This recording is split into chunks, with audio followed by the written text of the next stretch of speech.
Hello friends, welcome to Root. दोस्तों, आज के वीडियो लेक्चर में जो हमारे विश्व के प्रमुख माउंटेन्स हैं, इनकी जो सीरीज चल रही थी, इसको हम आगे बढ़ाएंगे। और आज के वीडियो लेक्चर में जो ग्रेट डिवाइडिंग रेंज है, जो कि ऑस्ट्रेलिया की सबसे प्रमुख पर्वत श्रृंखला है, इसको आज हम डिटेल में डिस्कस करेंगे। इससे पहले बच्चों, हमने अफ्रीका के प्रमुख माउंटेन्स को डिस्कस किया है, साउथ अमेरिका कॉन्टिनेंट के प्रमुख माउंटेन्स को डिस्कस किया है, और आज हम यहाँ पर ऑस्ट्रेलिया के अंतर्गत ग्रेट डिवाइडिंग रेंज को डिस्कस करेंगे। ठीक है, इसके बाद भी हम यूरोप हो गया, नॉर्थ अमेरिका हो गया, एशिया हो गया, इनके भी जो माउंटेन्स की सीरीज है वो आगे लगातार इसको हम आगे बढ़ाएंगे। ठीक है, तो आप हमारी इस सीरीज को फॉलो कर लीजिए, जिससे आपके जितने भी विश्व के प्रमुख पर्वत हैं वो कवर हो जाएंगे। ठीक है, तो आप वीडियो को अंत तक जरूर देखिए, क्योंकि जो आज का ये वीडियो लेक्चर है आप सभी के लिए काफी ज्यादा बेनिफिशियल होने वाला है। ठीक है, चलिए सीधे टॉपिक को हम स्टार्ट करते हैं। तो देखिए, ग्रेट डिवाइडिंग रेंज, सबसे पहले मैं आपको इसकी लोकेशन बता दूं कि जो ग्रेट डिवाइडिंग रेंज है ये कहां पर लोकेटेड है या फिर कहां पर स्थित है। ठीक है, तो ये बच्चों ऑस्ट्रेलिया कॉन्टिनेंट है, आपको दिख रहा होगा, है ना, ऑस्ट्रेलिया कॉन्टिनेंट है। तो इसका जो पूर्वी तट है, ईस्टर्न कोस्ट है ना, मतलब यहां पर आप देख रहे होंगे इस प्रकार से ईस्टर्न कोस्ट में, ये पूर्वी तट के सहारे ये, यदि आप इसको देखेंगे तो यहां पर एक प्रायद्वीप है, केप यॉर्क प्रायद्वीप, है ना। प्रायद्वीप किसे बोलते हैं बच्चों? ऐसा क्षेत्र जो तीन ओर से जल से घिरा हुआ होता है ना। ये वाला क्षेत्र देखिए, ऑस्ट्रेलिया का ऐसा है जो तीन ओर से जल से घिरा हुआ है, तो इसको हम बोलते हैं केप यॉर्क प्रायद्वीप। ठीक है, तो केप यॉर्क प्रायद्वीप से एक प्रकार से देखा जाए तो तस्मानिया तक ये फैला हुआ है, जिसको हम बोलते हैं ग्रेट डिवाइडिंग रेंज। ठीक है, ये आपको याद रखना है, ऑस्ट्रेलिया के पूर्वी तट पर फैला हुआ है, उत्तर से दक्षिण में इस प्रकार से, उत्तर से दक्षिण में इस प्रकार से ये फैला हुआ है। ठीक है, थोड़ा सा हम डिटेल देखते हैं। देखिए, विस्तार कहां से कहां तक है? केप यॉर्क से लेकर के तस्मानिया द्वीप तक ये फैला हुआ है। यदि राज्यों के बच्चों इसमें हम बात करेंगे तो यहां पर देखेंगे तो ये वाला जो राज्य है ऑस्ट्रेलिया का, इसको हम बोलते हैं क्वींसलैंड स्टेट, है ना। इसके अलावा बीच में जो यहाँ पर है इसको हम बोलते हैं न्यू साउथ वेल्स, और नीचे जो यहाँ पर है इसको हम बोलते हैं विक्टोरिया। ठीक है, तो कौन कौन से राज्यों में ये फैला हुआ है? Queensland, New South Wales, Victoria और तस्मानिया। इन राज्यों में ग्रेट डिवाइडिंग रेंज का विस्तार है या फिर फैला हुआ है। तो हो सकता है यहाँ से भी एग्जाम में क्वेश्चन आ जाए, हालांकि संभावना कम है, लेकिन फिर भी आपको थोड़ा सा राज्यों को भी दिमाग में रखना है कि क्वींसलैंड, न्यू साउथ वेल्स और विक्टोरिया, तस्मानिया जैसे राज्यों में ग्रेट डिवाइडिंग रेंज पूर्वी तट के सहारे उत्तर से दक्षिण की ओर फैला हुआ है। ठीक है, तो इसकी आपको थोड़ा सा लोकेशन याद रखना है। अब हम बात कर लेते हैं इसकी सबसे ऊंची चोटी कौन सी है। ठीक है, तो इसकी जो बच्चों सबसे ऊंची चोटी है उसको हम बोलते हैं कोसियुस्को, माउंट कोसियुस्को इसकी सबसे ऊंची माउंटेन पीक है, जिसकी ऊंचाई है 2228 मीटर।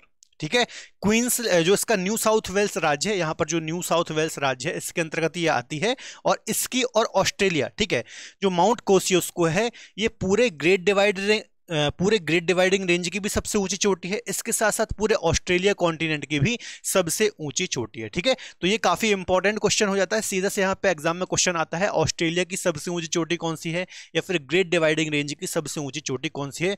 तो माउंट कोसियुस्को इसकी सबसे ऊंची चोटी है, और इसकी हाइट भी आपको याद रखना है, 2228 मीटर इसकी हाइट है। ठीक है, 2228 मीटर इसकी हाइट है। ठीक है, नाम याद रखना है, काफी इंपॉर्टेंट है, कई बार यहां से एग्जाम में क्वेश्चन आता है। अक्सर एग्जाम में क्वेश्चन कैसे आते हैं बच्चों? चार माउंटेन्स देता है अलग अलग महाद्वीप के, और यहां पर उसकी माउंटेन पीक दे देता है। ठीक है, तो आपको मैच करना होता है कौन सी माउंटेन पीक किस माउंटेन रेंज के अंतर्गत आती है। जैसे एक एंडीज की दे देगा, एक हिमालय की दे देगा, एक ग्रेट डिवाइडिंग रेंज की दे देगा, एक आल्प्स की दे देगा, या फिर एक रॉकी की दे देगा।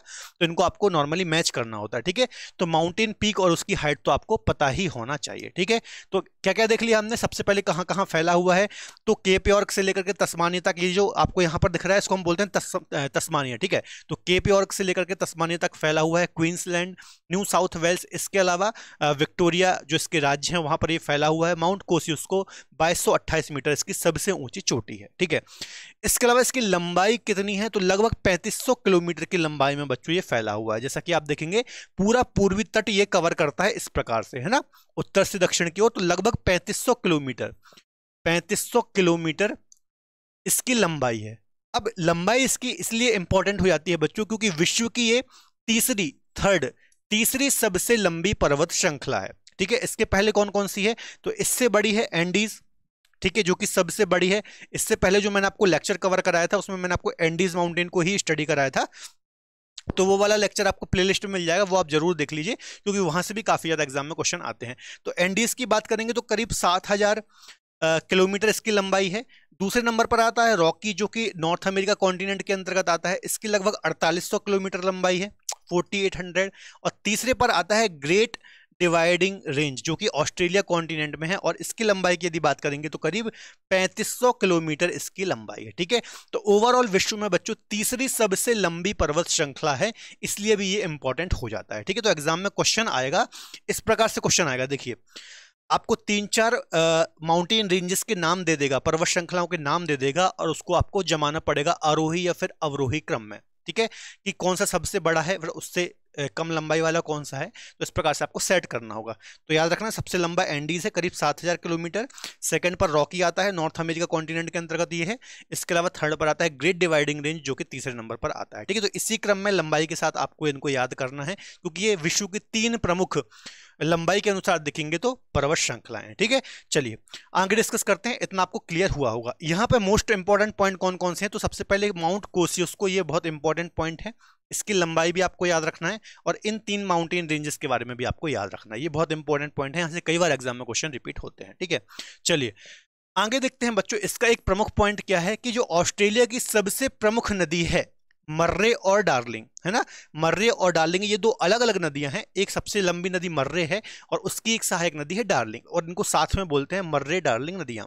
तो ये ऑस्ट्रेलिया की सबसे प्रमुख नदियां हैं, और इनका ओरिजिन बच्चों इसी जो ग्रेट डिवाइडिंग रेंज है इसी माउंटेन रेंज से होता है। ठीक है, इस प्रकार से सबसे पहले देखिए मर्रे नदी निकलती है यहाँ से, और पश्चिम की ओर बहना यहाँ पर प्रारंभ करती है इस प्रकार से, और फिर डार्लिंग नदी भी यहाँ से निकलती है और इसमें आगे जाकर के मिल जाती है। फिर साथ में ये दोनों नदियां हैं, तो यहाँ पर दक्षिणी सागर में जाकर के यहाँ पर गिरती हैं, तो ये आपको याद रखना है। ठीक है, कहाँ पर मनाती हैं, एडिलेड, यहाँ पर जो आप देख रहे हैं इसे हम बोलते हैं एडिलेड कोस्ट, है ना, एडिलेड का तट, तो यहाँ एडिलेड के पास ही दक्षिणी महासागर में जाकर के अपना जल गिराती है मर्रे और डार्लिंग नदियां।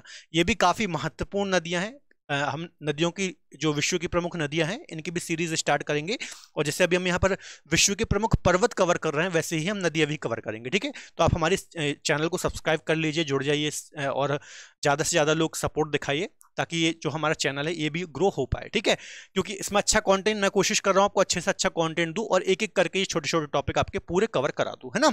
तो मर्रे और डार्लिंग नदी का जो ओरिजिन होता है बच्चों इसी ग्रेट डिवाइडिंग रेंज से होता है, और ये पश्चिम की ओर बहते हुए एडिलेड के तट के पास दक्षिणी महासागर में जाकर के गिरती हैं। ठीक है, तो इनका ओरिजिन भी कहाँ से होता है, ग्रेट डिवाइडिंग रेंज से ही होता है, ये आपको पॉइंट याद रखना है। ठीक है, इसके अलावा बच्चों जो ये मर्रे डार्लिंग नदी है ना, तो इसका जो ये नदी क्षेत्र है, बेसिन क्षेत्र है इसका, तो ये ऑस्ट्रेलिया की सबसे उपजाऊ भूमि के अंतर्गत आता है, और गेहूं की खेती वगैरह भी यहां पर काफी ज्यादा होती है ना। क्योंकि देखिए आप यदि देखेंगे ऑस्ट्रेलिया को तो आपको पता होगा ऑस्ट्रेलिया को जो है खासतौर पर पश्चिमी ऑस्ट्रेलिया ये वाला भाग, इसको प्यासी भूमि का देश कहा जाता है। क्या बोला जाता है इसको, प्यासी भूमि का देश, इसको हम बोलते हैं प्यासी भूमि का देश, है ना, क्योंकि यहां पर आप देखेंगे इस रीजन में मरुस्थल ही मरुस्थल है। ठीक है, बहुत ज्यादा बारिश नहीं होती है, बहुत ज्यादा जनसंख्या यहाँ निवास नहीं करती है।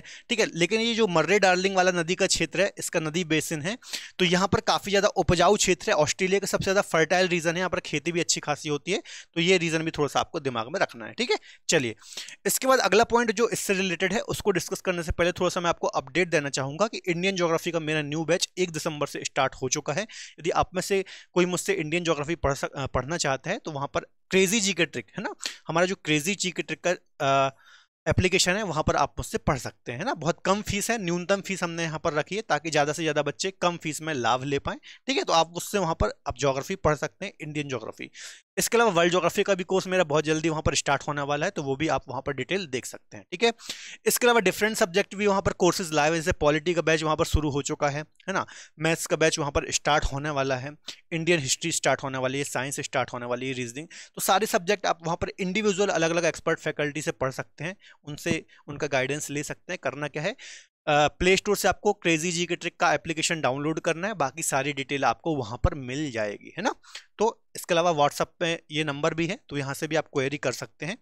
चलिए इसके अलावा जो एमपी पटवारी की अभी न्यू वैकेंसी आई, तो इसका भी हमारा एक रिकॉर्डेड कोर्स है, तो इसको भी आप परचेस कर सकते हैं यदि आप एमपी पटवारी की तैयारी कर रहे हैं। तो ये हमारा जो दूसरा एक रूट एप्लीकेशन है, वहां पर आपको रूट एप्लीकेशन को डाउनलोड करना होगा और वहां पर आपको ये कोर्स अवेलेबल हो जाएगा। ठीक है, तो एक बार आप विजिट जरूर कर लीजिए हमारी एप्लीकेशन पर। चलिए आगे डिस्कस करते हैं अगला पॉइंट। अब देखिए इसका जो ग्रेट डिवाइडिंग रेंज है बच्चों, इसका एक और महत्व है कि आप देख रहे हैं इसकी लोकेशन कहाँ है, पूर्वी तट के सहारे। इसकी जो लोकेशन है ऑस्ट्रेलिया के पूर्वी तट के सहारे, इस प्रकार से ये उत्तर से दक्षिण की ओर फैला हुआ है ना। तो ये करता क्या है बच्चों, जो भी यहाँ से प्रशांत महासागर से जो ये पवनें आती हैं आर्द्र वाली, ठीक है, तो ये ग्रेट डिवाइडिंग रेंज से टकराती हैं और इसके ईस्टर्न कोस्ट में ही वर्षा करती हैं, इस रीजन में ही वर्षा करती हैं। पवनें यहां तक नहीं आ पाती हैं, ठीक है, इसको क्रॉस करके यहां तक नहीं आ पाती हैं। यही रीजन है कि ऑस्ट्रेलिया का जो पश्चिमी ऑस्ट्रेलिया है या फिर ये वाला जो मैक्सिमम रीजन है, यहां पर वर्षा नहीं होती है, वर्षा नहीं होती है, जिस कारण से यहां पर बहुत सारे मरुस्थलों का भी विकास हो गया। जैसे देखेंगे आप, ग्रेट सैंडी डेजर्ट है, तनामी डेजर्ट है, गिब्सन डेजर्ट है, ग्रेट विक्टोरिया डेजर्ट है, पूरी की पूरी श्रृंखला देखने को मिलती है आपको किसकी, रेगिस्तानों की, मरुस्थलों की, ठीक है। उसका रीजन यह है कि यहां पर वर्षा नहीं होती है। देखिए मरुस्थलों का विकास कहां होता है, जहां 25 सेंटीमीटर से कम वार्षिक वर्षा होती है वहां पर मरुस्थलों का विकास होता है, ठीक है। अब होता क्या है, यहाँ पर जो भी आर्द्र पवनें प्रशांत महासागर से पश्चिम की ओर चलती हैं तो यहाँ पर ग्रेट डिवाइडिंग रेंज से टकरा करके इसी रीजन में वर्षा करती हैं, ठीक है। तो पश्चिमी ऑस्ट्रेलिया जितना भी है ये सूखा रह जाता है, यहाँ पर वर्षा नहीं होती, इस कारण से यहाँ पर क्या हो गया है, मरुस्थलों का विकास हो गया है, ठीक है। इसलिए ऑस्ट्रेलिया को प्यासी भूमि का देश भी कहा जाता है। एग्जाम में क्वेश्चन आता है ना, प्यासी भूमि का देश किसे कहा जाता है, तो ऑस्ट्रेलिया को कहा जाता है, क्योंकि ऑस्ट्रेलिया का एक बहुत बड़ा पार्ट, पूरा पश्चिमी ऑस्ट्रेलिया, यहाँ पर वर्षा नहीं होती। और इसी कारण से मैक्सिमम जो बड़े बड़े शहर हैं ऑस्ट्रेलिया के, वो आपको इसी पूर्वी तट के आसपास ही देखने को मिलते हैं। आपको कभी भी पश्चिमी तट में बहुत कम इक्का दुक्का शहर ही देखने को मिलेंगे, ठीक है। यहां पर सिर्फ वहां पर मेन शहर या फिर जनसंख्या देखने को मिलेगी जहां पर आप देखेंगे खनिज संसाधन हैं या फिर कुछ ऐसी आर्थिक चीजें अवेलेबल हैं, वहां पर ही आपको प्रमुख शहर या फिर जनसंख्या का निवास मिलेगा। बाकी मैक्सिमम प्रमुख शहर और प्रमुख जनसंख्या है, जो जनसंख्या का बड़ा हिस्सा है, वो पूर्वी तट के आसपास ही निवास करती है, ठीक है। तो कुछ पॉइंट यहां पर लिखे हैं, देख लीजिए। ऑस्ट्रेलिया महाद्वीप के पूर्व में स्थित सागर से उठने वाली जो आर्द्रता युक्त हवाएं होती हैं, ग्रेट डिवाइडिंग रेंज से टकरा करके पूर्वी तट पर ही वर्षा करती है ना। मतलब इसी रीजन में वर्षा होती है, पूर्वी तट के आसपास, पश्चिम में वर्षा यहां पर नहीं हो पाती है। ऑस्ट्रेलिया के ग्रेट डिवाइडिंग रेंज के पूर्वी तट पर तो पर्याप्त वर्षा होती है, किंतु पश्चिमी तट पर वर्षा नहीं होती है, जिसके कारण यहाँ पर सूखा होता है और मरुस्थलों का यहाँ पर विकास हो गया है ना। ऑस्ट्रेलिया को प्यासी भूमि का देश भी कहा जाता है। इसके अलावा ऑस्ट्रेलिया महाद्वीप के अधिकांश क्षेत्र सूखा होने के कारण यहाँ पर निवास करने वाली जनसंख्या ऑस्ट्रेलिया के पूर्वी तट के साथ ही बसी है। वही सारी चीजें यहाँ पर थ्योरी में लिखी हुई हैं जो अभी मैंने आपको समझाई हैं, ठीक है। तो इसके अलावा देखिए यहाँ पर एक मैंने मैप डाला है, तो आप देखेंगे जितने भी प्रमुख प्रमुख शहर हैं बच्चों, यहाँ पर देखिए ब्रिस्बेन है, ठीक है, कैनबरा है, मेलबर्न है, यहाँ पर एडिलेड है। तो प्रमुख प्रमुख देखिए जितने भी शहर हैं, इतने सारे शहर हैं, पूरे आपको पूर्वी तट के आसपास ही देखने को मिलेंगे। जो पश्चिमी ऑस्ट्रेलिया है, यहाँ पर इक्का दुक्का आपको ही, जैसे पर्थ हो गया है ना, यहाँ पर डार्विन हो गया, ठीक है, तो कुछ शहर ही आपको देखने को मिलेंगे, बाकी मैक्सिमम सिटी आपको पूर्वी तट पर ही दिखाई देती हैं। उसका रीजन यही है कि पश्चिमी ऑस्ट्रेलिया जो है यहाँ पर कम वर्षा होती है ना, इस कारण से यहाँ पर मरुस्थलों का विकास हो गया है ना। तो इस कारण से यहाँ पर वसावट आपको जनसंख्या के अनुसार और शहरों के अनुसार देखने को नहीं मिलती है, ठीक है। तो ये था बच्चों पूरा ग्रेट डिवाइडिंग रेंज के बारे में, जहां से भी एग्जाम में क्वेश्चन बन सकते हैं वो सारे एस्पेक्ट्स मैंने यहाँ पर आपको कवर कर दिए हैं, तो कोई भी क्वेश्चन यहाँ पर आपका बाहर नहीं जाएगा, ठीक है। चलिए अब कुछ क्वेश्चन भी हम इससे रिलेटेड यहाँ पर डिस्कस कर लेते हैं ताकि आपका एक अच्छा सा रिविजन हो जाए। देखिए पहला क्वेश्चन यहाँ पर क्या है, पहला क्वेश्चन है विश्व की सबसे लंबी पर्वत श्रृंखलाओं का सही क्रम क्या है, ठीक है। अभी मैंने आपको बताया था सबसे लंबी कौन कौन सी है, तो यहाँ पर पहले हम आंसर देख लेते हैं। Andes, great dividing range, Rocky, ठीक है, तो ये तो गलत हो जाएगा। हिमालय, ये भी गलत हो जाएगा, हिमालय सबसे पहले दे दिया। Andes, Rocky, great dividing range, तो ये बिल्कुल सही हो जाएगा बच्चों। एंडीज सबसे लंबी है विश्व की, 7000 किलोमीटर इसकी लंबाई है। रॉकी की 4800 किलोमीटर लंबाई है, और जो ग्रेट डिवाइडिंग रेंज की लगभग 3500 किलोमीटर लंबाई है। तो ये विश्व की तीन सबसे लंबी पर्वत श्रृंखलाएं हैं, माउंटेन रेंजेस है, ठीक है। सी आंसर इसका सही हो जाएगा। अगला क्वेश्चन है ग्रेट डिवाइडिंग रेंज की सबसे ऊंची चोटी कौन सी है, तो ग्रेट डिवाइडिंग रेंज की देख लेते हैं। माउंट एवरेस्ट, ये किसकी है, हिमालय की है। एकांकागुआ भी नहीं है। किलिमंजारो, कोस्युस्की, तो कोस्युस्को जो है बच्चों ये ग्रेट डिवाइडिंग रेंज की सबसे ऊंची चोटी है। इसकी ऊंचाई कितनी है, तो